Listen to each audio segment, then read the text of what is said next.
Hello dear students, आप सभी का स्वागत है 5वीं कक्षा की हिंदी की क्लास में।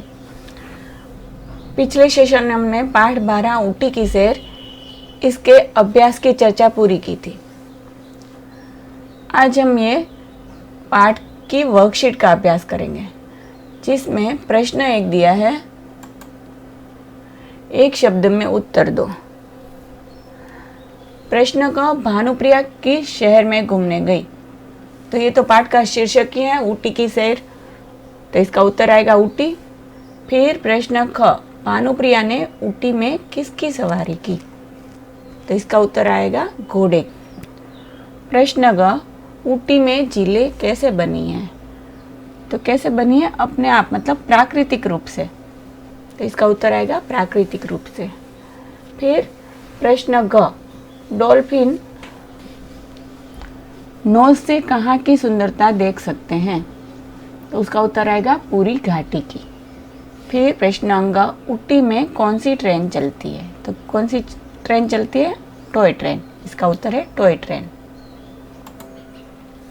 फिर दिया है प्रश्न 2, प्रत्येक पंक्ति में सही शब्द पर गोला लगाओ। मतलब कैसे इन शब्दों को शुद्ध रूप से लिखते हैं, उस पर यहाँ गोला लगाना है।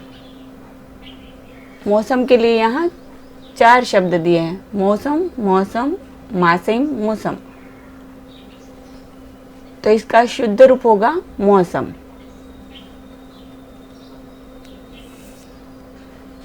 फिर सुंदरता, सुधरनता, सुंदरता, सुधरनता।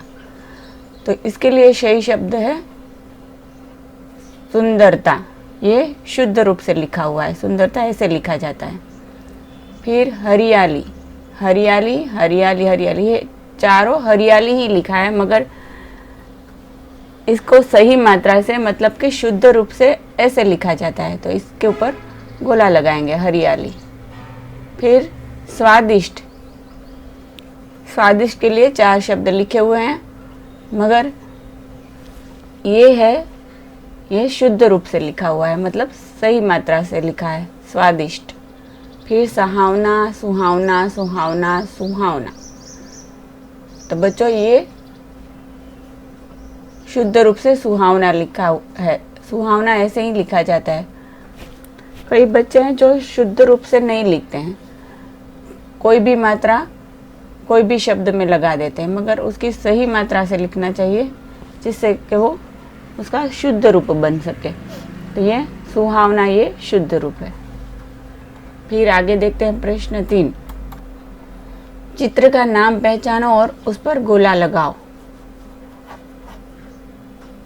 तो ये क्या है, गुब्बारा, पहाड़, झील। तो ये क्या है, पहाड़। तो पहाड़ पर गोला लगाएंगे। फिर ये क्या है, मछली। तो यहाँ दिया है पानी, फूल, मछली। तो मछली के ऊपर गोला लगाएंगे।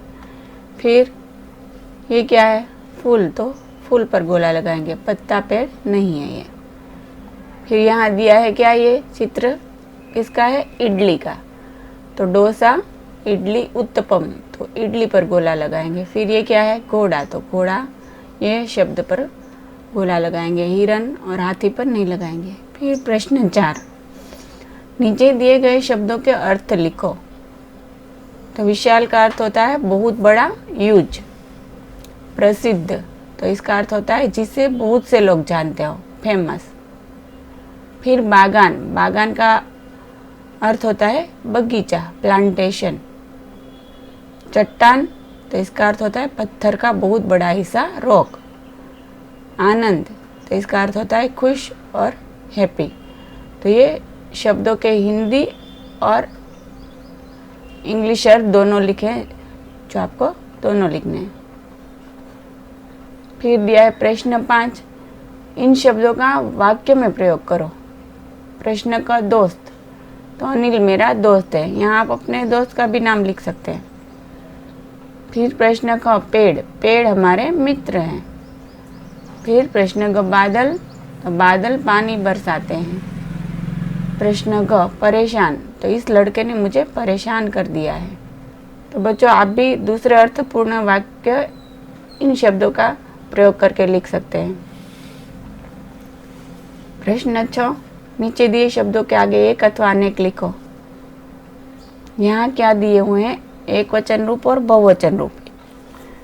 एक वचन रूप के आगे एक वचन लिखेंगे और बहुवचन रूप के आगे अनेक लिखेंगे। तो लकड़हारों ये बहुवचन है तो यहाँ अनेक। पेड़ों तो अनेक। फूल तो ये एक वचन में लिखेंगे एक। पौधे बहुवचन रूप है अनेक। बूढ़ा एक। पत्थर एक। फिर प्रश्न 7, भारत के ऐसे 4 प्रदेशों के नाम लिखो जो पर्यटन के लिए प्रसिद्ध हों। यहाँ बच्चों आप दूसरे 4 प्रदेश भी लिख सकते हैं जो कि पर्यटन के लिए प्रसिद्ध हो। मैंने यहाँ राजस्थान, गुजरात, केरल और दिल्ली ये 4 प्रदेश के नाम लिखे हैं। तो बच्चों यहीं ये वर्कशीट का अभ्यास पूरा करते हैं। आपका गृह कार्य आपको ये वर्कशीट का अभ्यास करना है। Thank you.